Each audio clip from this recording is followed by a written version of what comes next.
Hola, ¿cómo están todos? Bienvenidos. Esto es Entrevista Verdadera. Estamos iniciando el programa aquí en la red. Vamos a conversar con el diputado Isaac Cort, es diputado de la UDI por Rancagua y es integrante de la Comisión de Relaciones Exteriores. Vamos a hablar de la situación hoy día en que nos está colocando Bolivia. Diputado, ¿cómo está? Muchas gracias por venir. Gracias por la invitación. Muy bien, muchas gracias. Diputado, ¿cómo evalúan ustedes desde la oposición la postura que ha tomado el gobierno de Chile a propósito de lo que ya señaló el presidente boliviano Evo Morales, de que iba a acudir a la justicia, porque no lo ha hecho todavía, pero a la justicia de La Haya para una nueva demanda, esta vez por el uso de las aguas del río Silala? Mire, yo soy un convencido de que el tema de relaciones exteriores debe ser un tema de Estado.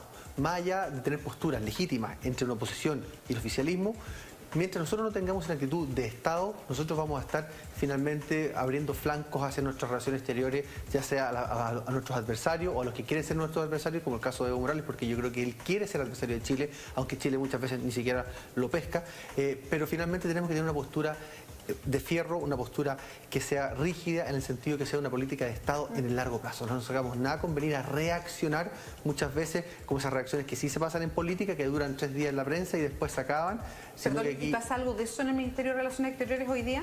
No, yo creo que no. Yo creo, soy un convencido de que el ministro Heraldo Muñoz, y lo he dicho muchas veces, o sea, con la misma energía que desde la oposición soy capaz de atacar o de criticar finalmente algún proyecto del gobierno, en esa misma energía también soy capaz de reconocer cuando un ministro de Estado está en la línea correcta. También tengo la capacidad y la cercanía con el ministro de enérgicamente plantearle cuando creo que no está actuando de manera correcta o está yéndose de la línea de fuego. Pero finalmente aquí lo que yo valoro es que el ministro de Estado, el ministro Heraldo Muñoz, actúa como ministro de Estado porque siempre está constantemente dialogando con la oposición.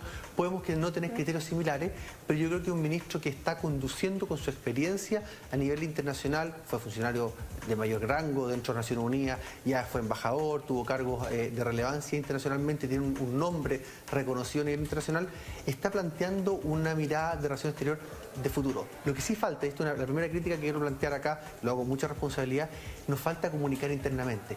Después del fallo, el prefallo, mejor dicho, de La Haya, quedamos con la sensación de que no habíamos ganado, de que algo hizo Bolivia. ¿Y por qué hay un ripio ahí, en esa comunicación o cómo los ciudadanos evalúan lo que pasa?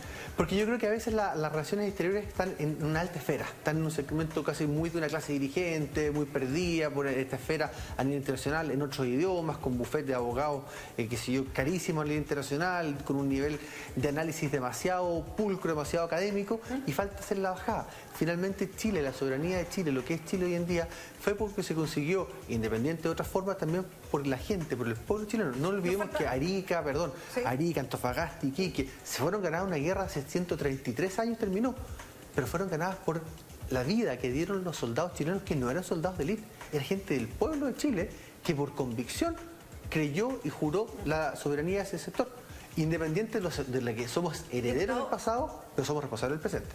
Y en ese sentido, deberíamos ser más como Bolivia, a lo mejor, que ha logrado bajar hacia los ciudadanos el tema del acceso al mar, y lo ha hecho de manera súper exitosa. Si uno va a Bolivia, tienen celebración del Día del Mar, que aprovechó políticamente Evo Morales, el presidente boliviano, para anunciar esta posible nueva demanda. ¿Falta eso? A lo mejor seguir una línea parecida a lo que pasa en Bolivia hoy día. No, ahí yo tengo dos frentes totalmente distintos. Yo, si me pregunta en serio, yo lo más lejano de que Chile pueda actuar con una forma de hacer la parte exterior como lo hace Bolivia. Bolivia, el tema interno, más que, o sea, como Evo Morales. A lo interno, a lo sí, interno. ¿Sabe por qué? Porque el hecho de que un país que no tiene, que perdió y que reconoció su pérdida en el año 1904 en el fin de un tratado donde renuncia su soberanía en el mar hace 112 años, el año 1904, y sigue celebrando el Día del Mar, es lo más cercano al realismo mágico de García Márquez. Lo digo tal cual. Entonces, por lo tanto, Evo Morales aquí celebra el Día del Mar para llorar el pasado, para llorar ese pasado que ellos mismos aceptaron, pero nunca he visto una propuesta de futuro, salvo que cuando va en bajada en las encuestas, él ocupa para atacar a Chile. Lo mismo. ¿Cuál es la interpretación que ustedes hacen desde la Comisión de Relaciones Exteriores, y usted particularmente, que es parte de esa comisión, de este anuncio de nueva demanda? Para mí no es nada nuevo, sino que una nueva amenaza. ¿Se esperaba algo de eso? Podría ser, a ver, se esperaba que Evo Morales, ¿sabe por qué se esperaba? Porque Bolivia hace 133 años perdió una guerra y hace 112 años firmó un pacto donde renuncia al mar. Por lo tanto, hace 102 años que perdió el mar, la parte legítima, la parte legal. Pero lo que está perdiendo aquí es Evo Morales, está perdiendo credibilidad, está perdiendo reconocimiento, está perdiendo liderazgo. Finalmente, esa pérdida, más allá del mar, que le duele a Evo, tanto líder como presidente de la República, está queriendo reflotarla, porque además recordemos que soberanamente en democracia, en un plebiscito que le costó reconocer, él fue derrotado. A él el pueblo boliviano, entre muchas otras cosas, le dijo: no queremos que usted siguiera gobernando per secula seculorum. Y por ahí, por lo tanto, ahí ¿sabe lo que pasa? Es que esa ansiedad de demanda a Chile surge justo el Día del Mar, ese día del realismo mágico, como yo lo llamo, en donde Bolivia celebra esto que no tiene. Es como si nosotros fuéramos a celebrar, no sé, el Día de la Torre Eiffel, porque a lo mejor queremos tener algo que se parezca a eso. No lo tenemos, pero en este caso Bolivia lo único que hace, y Evo Morales en particular, yo creo que es un liderazgo que le hace mal al futuro de Bolivia. Bolivia nunca ha mirado como ejemplo, por ejemplo, el caso suizo o el caso paraguayo. Paraguay hoy en día, y para que no compararlo con Suiza, y le digo: ¿por qué no hace relojes, chocolates, qué sé yo? Que haga una industria que vaya al servicio, que vaya a cosas más detalle. Paraguay hoy en día es el único país que exporta energía a nivel sudamericano. Bolivia es el país con mayor recursos para producir energía y no es capaz ni siquiera de vender energía. Son ese tipo de dudas y preguntas que yo llamo al pueblo boliviano a hacerse. Hoy en día ya se acabó esa actitud que tenía única Bolivia, que vimos, por ejemplo, el expresidente Mesa, completamente de oposición al caso de Evo Morales, que estaban juntos en esto.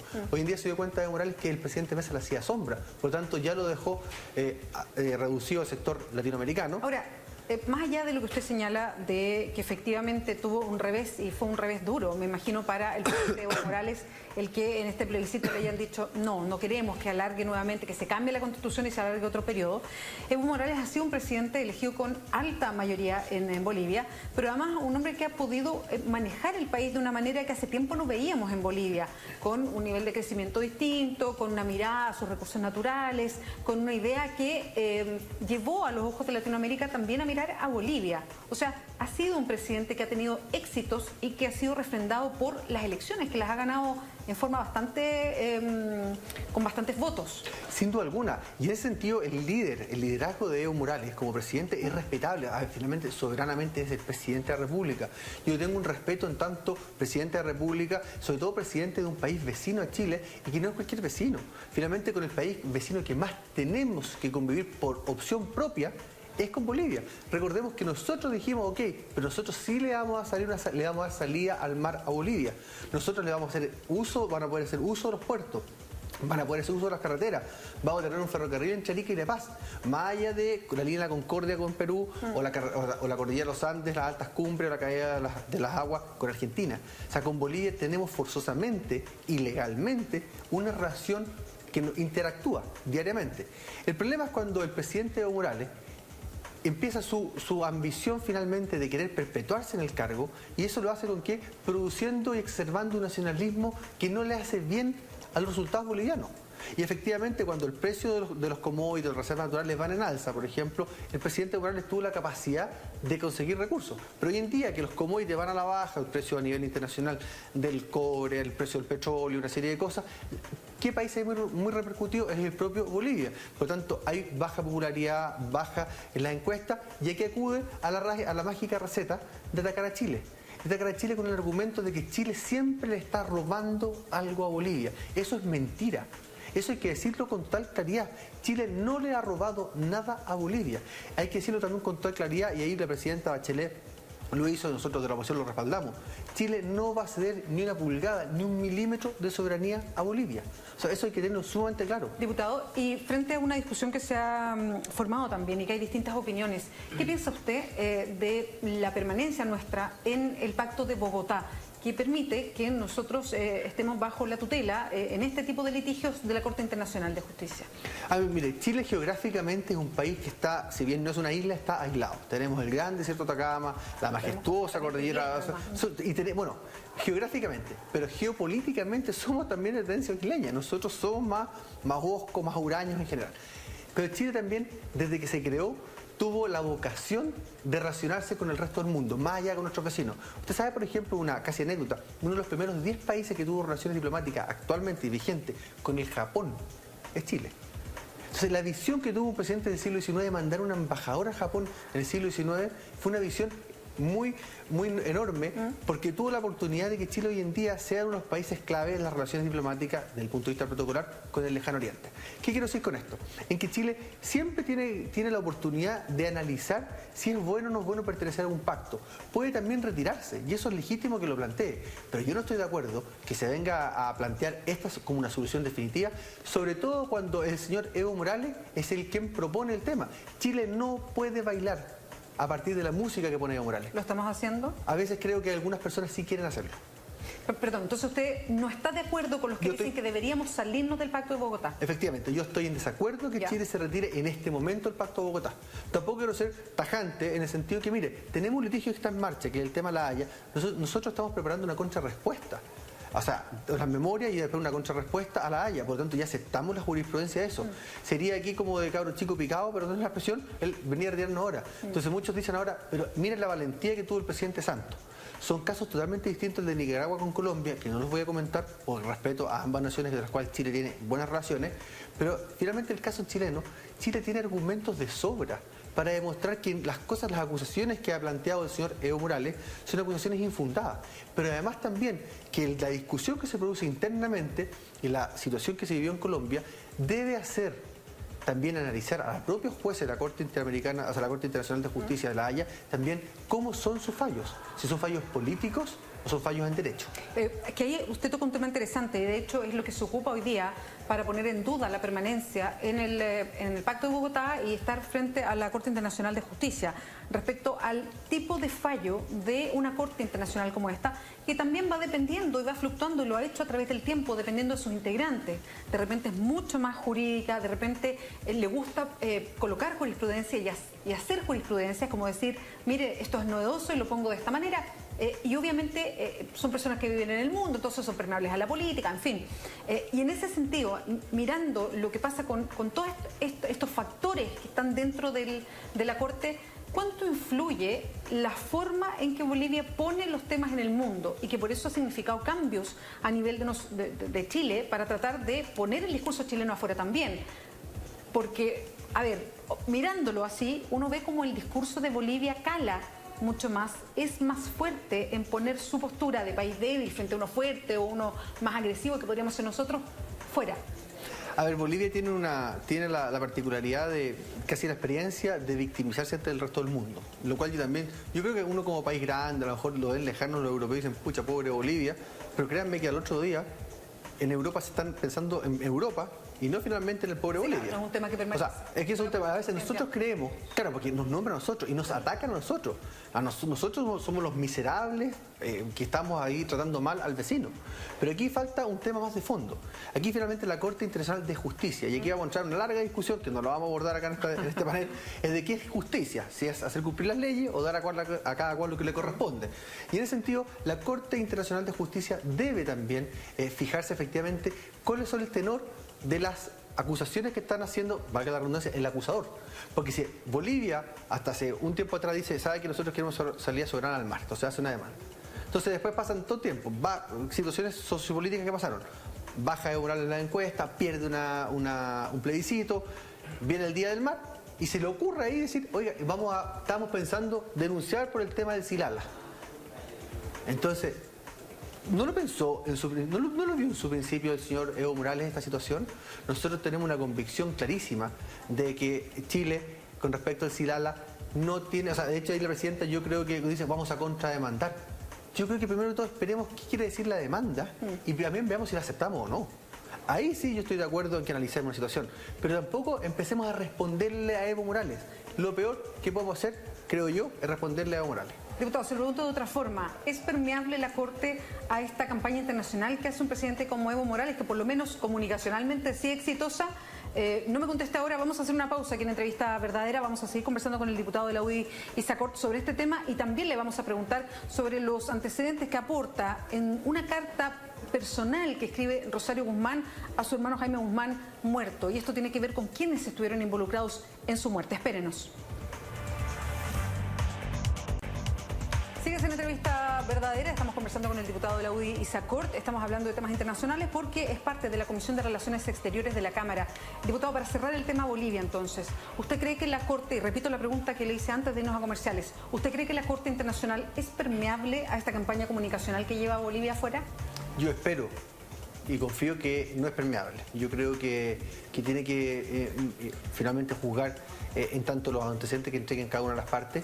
Yo confío que la Corte va a ser, y los jueces que forman parte de la Corte tienen la seriedad y la responsabilidad del caso, y también van a fijarse efectivamente cómo a nivel internacional una campaña comunicacional está queriendo, más allá de querer conseguir un tema de dignidad respecto al pasado, cuando el propio pueblo boliviano firmó un acuerdo y un tratado en el año 1904, está queriendo finalmente conseguir réditos políticos propios particulares a un determinado líder en un determinado momento. Yo en ese sentido confío que la Corte va a tener una mirada a largo plazo, la misma mirada que yo planteo, decir, no nos retiremos del Pacto de Bogotá porque finalmente quedamos como el cabro chico picado al barrio, sino que finalmente seamos un país que sea líder y serio. Chile es reconocido a nivel internacional como un país serio, como un país líder en la región, y finalmente tenemos que nosotros ir a buscar seguir sembrando y ojalá permear nosotros con seriedad a nuestros vecinos y no finalmente ir a la respuesta del frontón del tenis, sino que ojalá que Bolivia, yo le deseo el mejor. Mire, si con Bolivia finalmente tenemos todo el futuro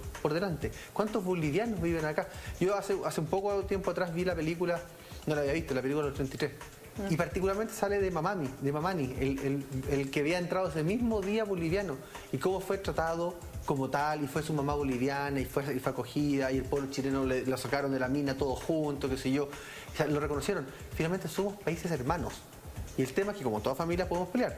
Si el tema es que finalmente la pelea busca realmente recomponer las relaciones o busca solo generar a otro país picado. Y eso es lo que nos haría muy, muy mal. Diputado, lo quiero traer a otro tema, un tema de carácter nacional, y tiene que ver con algo que usted ha seguido además como diputado de la UDI, ha sido encargado por el partido, usted lo ha hecho también, es seguir todo el proceso que tiene que ver con darle no voy a decir un cierre, pero sí explorar judicialmente completo las responsabilidades por el asesinato de Jaime Guzmán, fundador de la UDI, y que además se cumplen ahora, el 1 de abril se cumplen 25 años de su asesinato. En eso, a propósito que usted ha entrado directamente al caso, conocen qué pasa con las investigaciones que se han seguido sosteniendo, lo que pasa en la justicia, porque usted lo ha seguido, ¿qué le parecen las declaraciones que hizo Rosario Guzmán en esta carta abierta que publicó la tercera de su hermana a Jaime Guzmán, donde apunta a antecedentes sin decir de dónde venían, de que le habían comentado? Incluso ella hace una especie de análisis de lo que habría significado ciertas miradas, ciertos comentarios por parte de Pinochet, y ella sugiere que el Frente Patriótico había gente de la dictadura dentro del Frente Patriótico y que hay responsabilidad en Pinochet y en Contreras por la muerte de su hermano. A ver, yo lo que pretendo, y por eso acepté cuando el partido me pidió ser a nivel, sobre todo partimos como un tema a nivel internacional, con un puro caso como era la Emanuel Verhoeven, la comandante Ana, cuando fue detenida en India. Lo que yo busco es avanzar en justicia por ese entonces Jaime Guzmán. Porque soy un convencido de que la justicia, y no solamente no es que yo sea un convencido, sino que a nivel internacional, el acceso a la justicia es un derecho humano. Perdón, diputado Solay, sí. Pero no se hizo justicia en el caso Guzmán, no hubo gente que se consideró culpable, que estuvo presa, después, claro, se fugaron en toda una cosa bien cinematográfica, pero estaban presos, hubo justicia en el caso Guzmán. No, hubo parte de la justicia. Ya, faltó algo. No falta, sigue faltando. Si eso no es un tema que yo lo crea. Y aquí eso es lo sumamente importante, y ahí voy a ir a la respuesta de su pregunta. Porque aquí finalmente los que creen o determinan quiénes tendrían alguna participación y que no han dado su cara, su respuesta a la justicia chilena, han sido los propios ministros que instruyen la causa. En este caso, por ejemplo, el ministro Mario Carroza. Él es quien ha sometido a proceso a Emanuel Verhoeven, por ejemplo, que está detenida hoy en India, más de un año detenida solo para enfrentar un juicio. O el mismo ministro Carroza, y de hecho lo dijo el propio presidente de la Corte Suprema, actualmente Hugo Dolmetsch, que cree que a Pablaza sí debiera presenciar un juicio acá en Chile y debiera él acercarse a los tribunales chilenos, y hoy en día está protegido bajo un carácter de refugiado político por Argentina. Por lo tanto, aquí la situación es que la justicia en el caso del senador Jaime Guzmán todavía está demasiado abierta, todavía faltan muchas causas, aunque hayan habido efectivamente personas que fueron detenidas y que además esa causa sí queda abierta. Exacto. Sí, eso avanza. ¿Y hay una lista para este otro lado? ¿Cómo, perdón? ¿Hay una arista para ese lado que apuntaría a Pinochet, a Contreras? A ver, yo no tengo... Mire, y lo he conversado y he leído el caso. Yo me he dado la lata, entre comillas, de leer, porque usted podrá comprender que son miles de fojas, porque aquí efectivamente se busca hacer alguien hace una acusación, se contrapone a quien lo acusaron, que se dio parte de una serie de temas. Además, esto está con el sistema penal antiguo. Sí, claro. O sea, todo esto con libros cosidos. Sí, cosidos. Es una situación muy así. Yo creo que siempre tenemos que los ministros instructores tienen que estar abiertos a todas las causas. Perdón, pero ya que usted ha entrado en profundidad y nos dice, yo he leído aquí el caso, ¿sí? ¿Hay algún antecedente que los lleve a pensar que efectivamente hay una arista que a lo mejor no se ha investigado o que hay algún indicio y que tenga que ver con los organismos represivos de la dictadura en la muerte de Jaime Guzmán? Mire, esto no es una teoría que sea de ahora, que surja ahora, y en ese sentido yo, primero que todo, lo que plantea Rosario Guzmán en su carta abierta. Y lo hace con mucha seguridad, además. Pero primero, más que seguridad, yo lo que rescato de la carta de Rosario hacia su hermano, una carta pública, es que lo hace con sensibilidad.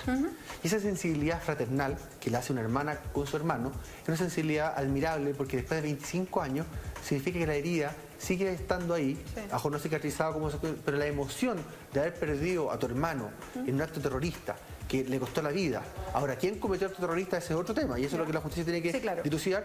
Finalmente, habla del golpe de haber perdido a tu hermano, y ese golpe también nos tiene que hacer pensar lo que vivieron muchas familias durante el gobierno militar. Diputado, que estamos terminando la entrevista, yo quiero saber si hay algún antecedente dentro del proceso. Los hubo en su momento, y fueron descartados por los ministros instructores. ¿Usted no cree que haya una arista ahí? No sé, yo no soy... ¿Sabe lo que pasa? Es que yo sí conozco las aristas que se han dado a la causa, y como soy parlamentario tampoco quiero yo influir con opinión con respecto al ministro. Lo que sí yo quiero decir, como siguió el caso, es que si la hermana de Jaime Guzmán, Rosario Guzmán, tiene antecedentes concretos, ¿a quién tiene que aportarlos? Más allá de la prensa, que sea el propio ministro instructor. Perdón, ¿usted le llama a que vaya, ojalá, a declarar? Efectivamente, sí, ojalá pueda ir Rosario Guzmán, ir a los tribunales, al ministro Mario Carroza, y que pueda entregar antecedentes concretos. Nos ayudaría muchísimo a las generaciones que no conocimos a Jaime Guzmán, pero que sí creemos y luchamos por la justicia de verdad, a que se entreguen todos los docentes para que se haga justicia, sea de donde sea.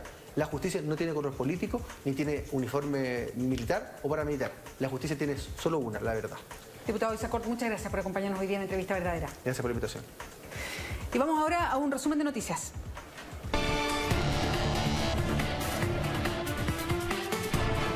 Chile dio a conocer 2 contratos que llevan la firma de Pablo Longueira y que se convierten en la evidencia clave de su formalización por cohecho, a que acaba de pedir la Fiscalía. Los 2 documentos sellaron para SQM el beneficio tributario al que accedió la ley de royalty minero del 2010. Esa ley incluye un artículo que modificó el proyecto original, redactado en SQM y entregado al entonces senador Longueira, quien lo derivó al gobierno. Un año después, el mismo Longueira, ya como ministro, firmó los contratos que le otorgaron la invariabilidad tributaria a SQM.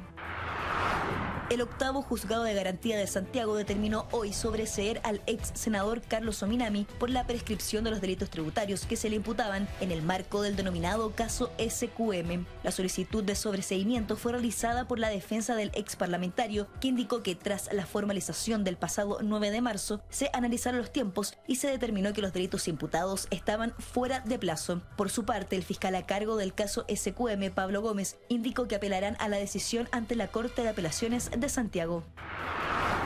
La presidenta brasileña Dilma Rousseff perdió este martes a su principal aliado, el centrista Partido Movimiento Democrático Brasileño, alineado mayoritariamente con el vicepresidente Michel Temer, y quedó un poco más cerca de un juicio de destitución en el Congreso. El directorio del Partido Movimiento Democrático Brasileño decidió por aclamación la inmediata salida del gobierno por entrega inmediata de cargos, proclamó el senador Romero Jucá, que presidió la reunión de menos de 3 minutos del directorio nacional de la organización en Brasilia. Instagram anunció esta tarde su primera modificación para su sistema de publicación de videos desde su estreno a mediados del 2013. Ahora los clips podrán tener una duración máxima de 1 minuto. El nuevo límite es 4 veces al anterior, de 15 segundos. Según Instagram, el cambio responde al interés de los usuarios por los videos, citando que durante los últimos 6 meses el tiempo dedicado al visionado de videos ha aumentado más de un 40%. Muchas gracias por acompañarnos. Ya llega Ignacio Franzani con Mentiras Verdaderas. Buenas noches.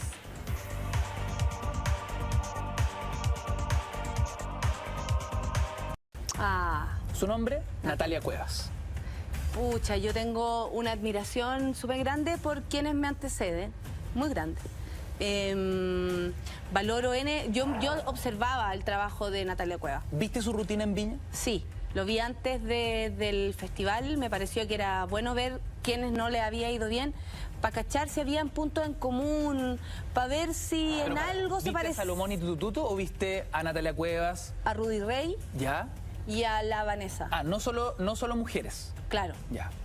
Y claro, ahí pude percibir que habían cosas, pero sabéis que respeto mucho el trabajo de cualquiera que se suba a ese escenario tan grande y tan exigente. La verdad que sí.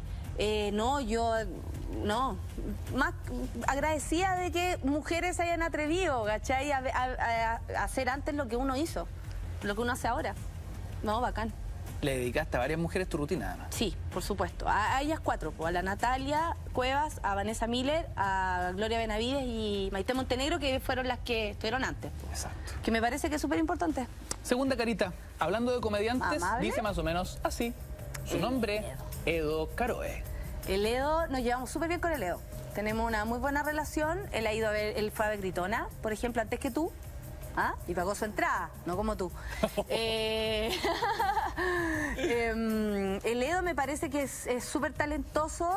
Me encantaría que en el futuro triunfara como mago, que es lo que él quiere. Me cae la raja. Y encuentro que está súper bien lo que le está pasando. Él tiene un equipo súper fuerte, trabaja con su hermano, que es un weón también muy simpático, estuvo compartiendo con nosotros, fue Gritona. Y creo que cuando se trabaja así, es lógico que hayan bonitos resultados. ¿Qué te pasó con las acusaciones que tuvo que enfrentar de machista, de facho, cosas que nosotros creemos toda que... la razón. El chiste fue hediondo machista, por supuesto que sí. Mi pregunta es si el Camila... chiste de Macaulay Culkin, Camila Vallejo y Giorgio Jackson. Claro. Aquel chiste. No, obvio que es machista, obvio que... Pero tiene ese toque que en realidad tienen todos los comediantes, pues si todos caen en lo mismo. Aparte que, seamos honestos, las rutinas entre sí se parecían. Todos repetían ciertas frases. Era como que todos esos guionistas, que no sé cuántos son en total, se habrían reunido a pensar lo mismo. Entonces, ojo ahí. Natalia Valdebenito, siguiente carita, dice más o menos así. Seguimos en el mundo de la comedia. Ah, pero ya dije lo que tenía que decir, po. A mí el guatón no me gusta nada. Nada. Me hace reír porque encuentro que cuando yo me río nomás. No pienso como si me cae mal o me cae bien. Para mí la risa es un reflejo, ¿cachai? Pero a mí como ser humano no me gusta nada. No, para nada. Siempre lo he dicho, es una rata vestida de ratoncito. ¿Va a salir mañana esto en algún lado? Siguiente carita a esta hora de la noche. Tengo una duda. Siempre me has dicho esto de una rata vestida de ratoncito. Nunca me sabía explicar por qué. Hablé de la guata hasta este gallo. No. ¿Pero te hizo algo en particular? No, pero nunca me miró a los ojos. Y ya para mí eso es suficiente. Cuando trabajaban juntos, estamos hablando. Todo esto el contexto del Club de la Comedia. Sí. ¿Pero fueron amigos alguna vez? No, nunca fuimos amigos, No, nunca estuve en mi casa, ni yo. Sí, una vez estuve en la de él. ¿Dónde se produce la fractura? ¿O a pito de qué? No, pues cuando estos buenos se volvieron locos, pues. Cuando se volvieron locos todos y ahí como que se tomaron el programa y empezaron a llamar minits y que los potitos y las tetitas eran necesarias en un programa de comedia. A volverlo lo mismo que estábamos alegando que no habían que hacer. Por eso yo después empecé a despreciar ese punto de vista, básicamente. Que es como, bueno, no estáis valorando que hay dos locas. Trae más gente que haga la pega, pero no traigáis a personas porque sean ricas. Aparte que se atrevieron a decir, imagínate, esta manga, weón, es feo. Se atrevió a decir que necesitaban una mina rica en el programa. Imagínate cuántos minos ricos se necesitaba para sopesar esa weá. ¡Qué Barça, loco! Muy Barça. Oh, digamos, minita. Ese pensamiento pequeño, varonil pequeño, ¿cachai? Ni siquiera una visión como de puta. Valorar el trabajo que estábamos haciendo. Se pasaron por la raja la Natalia, mía, todo. Yo por eso no, sin perdón ni olvido, sigo con lo mismo. Bueno, me dice sin perdón ni olvido, pero el destino te puso en la misma semana, en el mismo festival de la siguiente carita. Don Pedro Ruminot. Hacemos un alto y a la vuelta Natalia Valdebenito se define al respecto. Se habló de una tregua. Yo aspiro a una reconciliación. Vamos y volvemos. Estas son Mentiras Verdaderas.